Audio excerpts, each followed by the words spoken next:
An old steam pond launch in poor condition.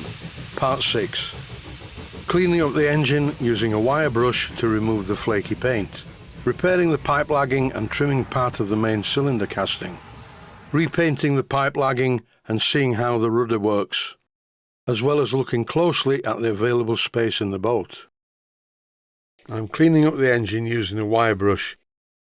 What I'm looking at the moment is the low pressure cylinder to see whether the nuts are just glued to the steam chest cover like they were on the high pressure cylinder, or whether they are properly fitted to the studs. And the good news is everything appears to be fine at this side of the engine. As you can see, the pipe cladding has been damaged slightly by the vigorous action of the wire brush, but I'll fix this very shortly. And in this clip I'm removing the last remnants of the paint from the steam chest cover. Once all the wire brushing is out of the way, I can then repair the pipe lagging. I'm just using some cyanoacrylate adhesive and a small screwdriver to guide it into place. For pipe lagging I normally use string. It takes ages, you have to wrap it round the pipe many times, and I seal it as I go with cyanoacrylate adhesive. The stuff that's on this engine I'm not sure about, but either way the cyanoacrylate adhesive will fully seal it. While editing this video, I noticed that one part of the casting around one of the cylinder mounting lugs is very rough indeed, so I'm going to use one of these cutting wheels to just clean it up. I'm being very careful with this cutting disc not to accidentally slip onto a visible part of the engine like the steam chest. Once I'd done a rough cut, I took a much finer cut and got quite a smooth finish. I did of course cover up the lower part of the engine, you can't see it in the shot, but the bottom part of the engine where all the bearings are is not being contaminated by any grit and cast iron residue. This clip shows me sticking back a piece of cylinder cladding that fell off when I used the wire brush. The cladding on this engine is not really very neat, but it looks okay, it has a certain rustic charm. While I still had this abrasive cutting disc and the small mini drill, I took this golden opportunity to shorten one of the studs to make it match all the others. Even though this stud no longer has a totally unnecessary screw slot in the end, but it just looks better being the same length as the other studs. There now follows a short painting interlude, and this painting interlude features some Humbrol acrylic matte white paint, which is quite good stuff for painting steam engine pipe lagging, and I'm trying really hard not to get any of this on the existing wooden cladding. The two small spots that you can see are from a previous incarnation of this painting job. And for any viewers watching out there who really enjoy my painting, that's it, there's no more painting. By way of a change now over to the hull. I've not done anything really with this hull other than look at it and try and figure out the best way to do certain jobs on it. What I'm currently doing is temporarily refitting the boiler on the existing mounting in the hull. Somewhere in this boat I need to fit a condenser oil trap. The purpose of a condenser oil trap is of course to stop the oil from polluting the lake.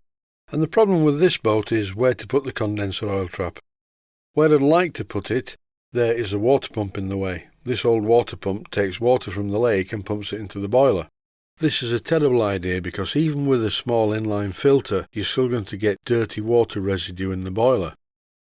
If I put a horizontal or vertical condenser in this position, it looks stupid because it's right in front of the fire hole door.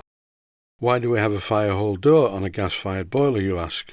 It could be used to stick a lighter in to light the burner, but you can always light the burner via the chimney.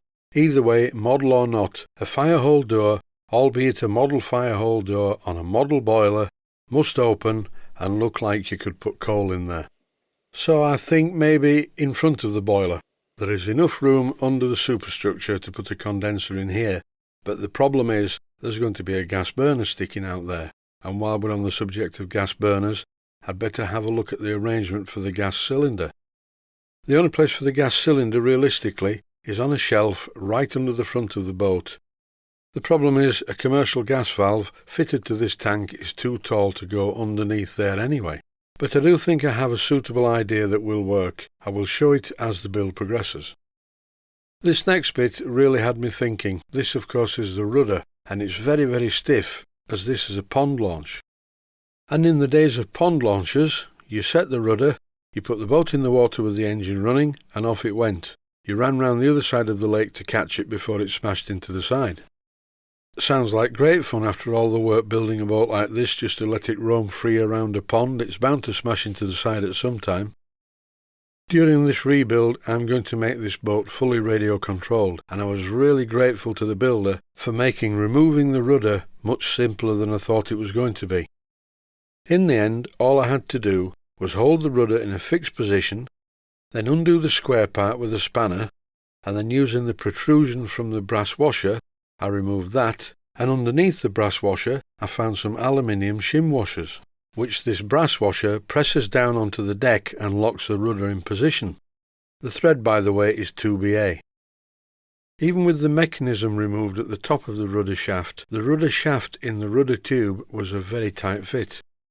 And even after I'd run a 3/16 reamer down the tube, it was still a tight fit. I tried some oil.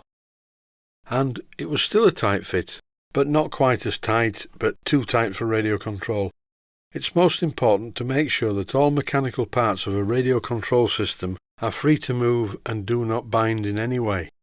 In the end, I removed the rudder stern tube and I'm going to make a new one, a much improved one. Also, I need the rudder to be driven by a servo from inside the boat. Not only am I going to attempt a very sympathetic restoration on this old boat, I'm going to try and make the radio control system invisible. This is the final part of the episode, and you're looking on screen at the moment at a smokebox door ring from a 5-inch gauge Box Hill steam locomotive. And I'm playing about with some ceramic element that I got a while back, and then the fun begins as I turn it into a gas burner. That's it for this episode. Stay safe, stay healthy, thanks for watching, and I hope you found it useful. Please take the time to visit my Mainsteam Models website and click on the section of the website that says Video Playlists. And by doing that, you can find other videos that you may like to watch. And by using the playlists, you can actually watch the videos back to back.